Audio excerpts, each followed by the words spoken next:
everyone, it's Ashley for Worldwide Entertainment TV, and today we're celebrating a true icon in Canadian entertainment who just made history.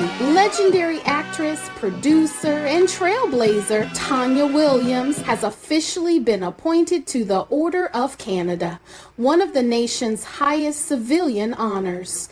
For over 5 decades, Tonya has been opening doors for others, whether it was through her unforgettable run on The Young and the Restless, her early days on Polka Dot Door, or founding the Reelworld Screen Institute to empower Black, Indigenous, Asian, and other racialized storytellers across the country. Here at WWETV, we were lucky enough to speak with Tonya in a powerful interview where she reflected on her journey from Diahann Carroll to Tyler Perry and even Canadian stars like Drake. You know, there was a whole movement happening, especially in Canada, with a lot of immigrants that were here and a lot of people that were here a long time. I think they were demanding from the whole civil rights that was coming up from the States. I think there were a lot of people in Toronto now demanding to be seen, to be heard, to participate. But as I finished, I went to the drama school at Ryerson. Once again, I was the only Black person in my entire year at drama.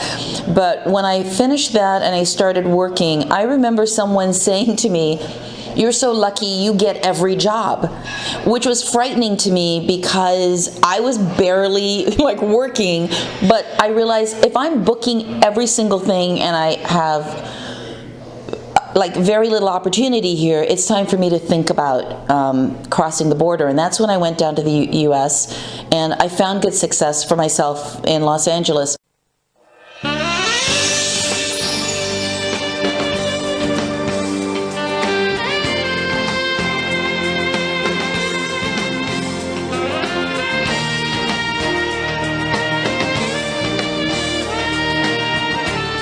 That always was painful to me was coming back to Toronto and hearing young people come to me, not asking me how they could, get further in the industry or how they could tell their stories. They only wanted to know how they could get to the US.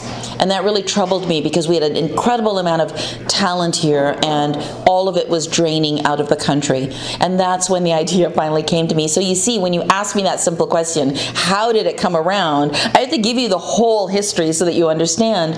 But Reelworld was born out of that. And in 1998 was when I first had the inkling of this idea and started to talk to some other people who had done film festivals. At the time, there were probably about 25 film festivals in Toronto. Cut to, we had the first festival in 2001, but I had very specific a dream and a vision of what I wanted Reelworld to be. I'd always wanted Reelworld to be about helping Canadian talent, and not just any Canadian talent, but BIPOC talent, Black, Indigenous, people of color. From all of us at Worldwide Entertainment TV, we say congratulations to a true queen of Canadian culture.